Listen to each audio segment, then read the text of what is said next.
I think I've followed, developed and challenged many conventions with my media production. Firstly, when it comes to editing, I think there are numerous conventions which I think I have followed and challenged. I have used a split screen technique whilst editing. I had used this in order for the audience to understand the narrative more clearly. As the artists in the videos are on a date, this explains the flashbacks of precious memorable times with one another.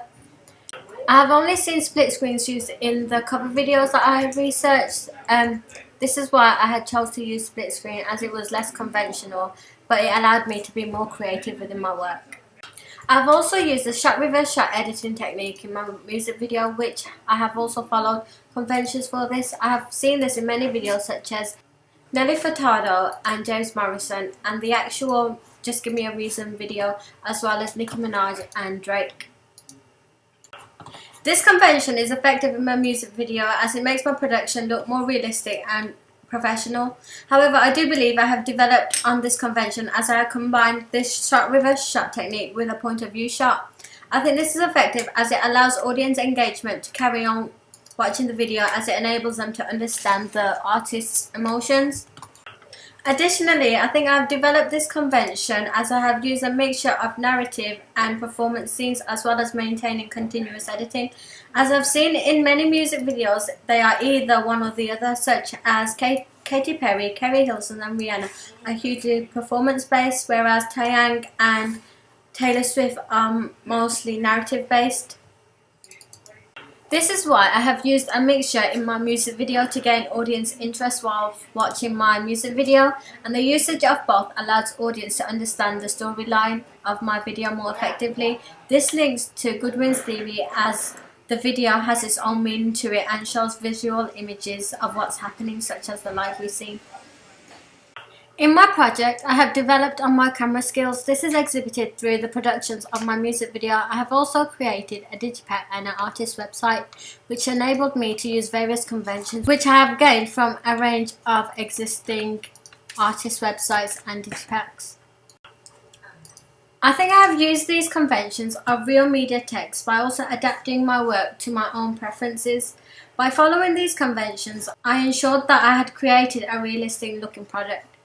The different types of camera work I have used and editing techniques has allowed me to create an effective and creative media product, which I think follows conventions, as it is similar to other media productions, such as my digipack uses a close-up, which is conventional to Adele, Rihanna's, Taylor Swift's existing digipacks, and a mid shot of my umbrella shot in my digipack is also conventional to Katy Perry's and Taylor Swift's digipack. This shows that I have followed camera conventions in my work, as I have mostly used close-ups and medium shots and two shots, which have come up in many videos I have researched, such as Rihanna and Maroon 5, Ed Sheeran and Taylor Swift, Keri Hilson, and some of the covers I had also researched, as well as Nicki Minaj and Drake. I think I have challenged many conventions with a large range of mise-en-scène in my music video, as I have used a variation between costumes and locations and props. This is by putting more consideration into my work, which has enabled me to create the right type of mood for each scenario, creating more audience engagement, as they would be able to feel sympathy at some points of the video, such as the bedroom scene, which is a down mood, as well as the loving, more emotional scene in the library. My music video has differed from existing music videos, as I have seen very limited costume change and relocations, such as in Nelly Furtado and James Morrison. They've only filmed in the one room, which limits the location, similar to Rihanna and Maroon 5. Also, the lack of costume change in Nelly Furtado and James Morrison, as well as Adele's music video.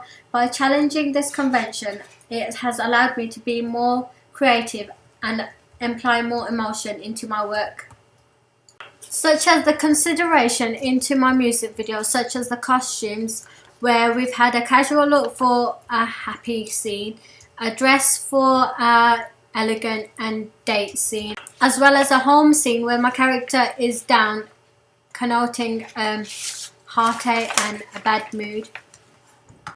This supports Andrew Goodwin's theory as it helps establish a mood, and the narrative of my music video links to the lyrics being told, as it is a breakup song where the female finds out her partner has been cheating on her, which leads to her questioning him, linking to the title of the song, Just Give Me a Reason.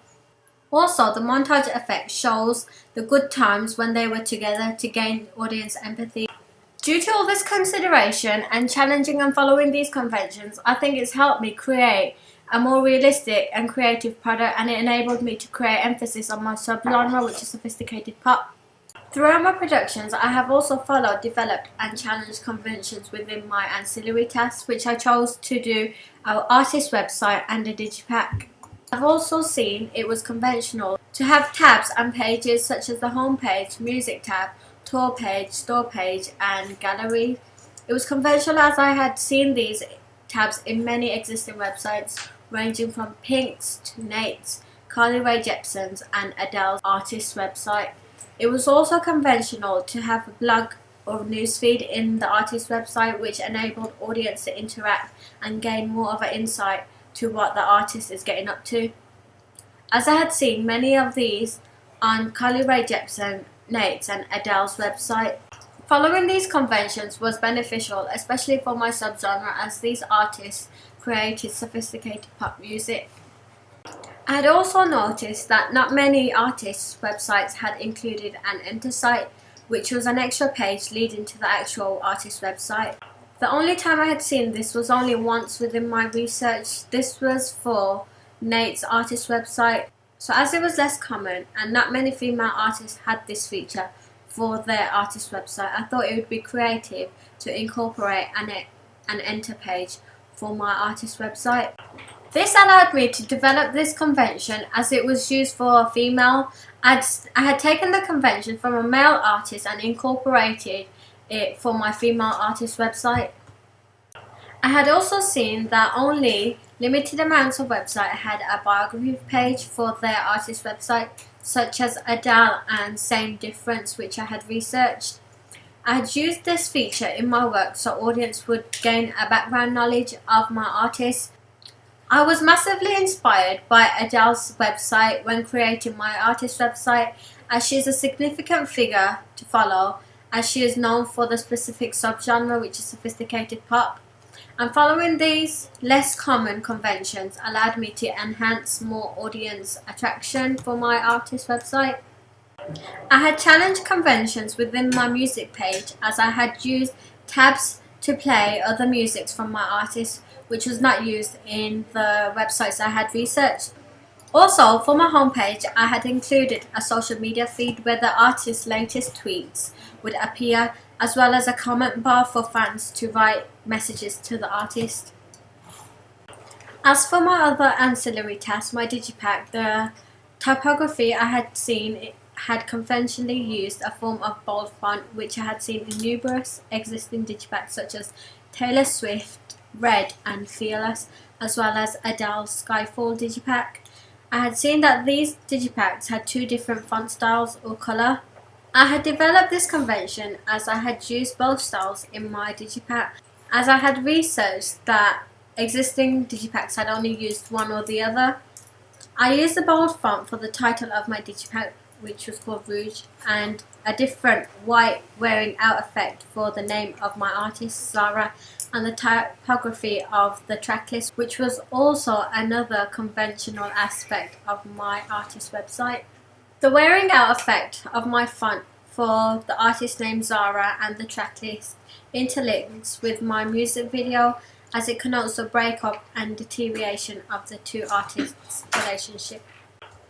Another thing I had conventionally followed in my digipack was the record detail on the back page of my digipack, as well as a barcode, which was important to make my digipack look more realistic and professional, as this aspect was included in all the digipacks I had researched.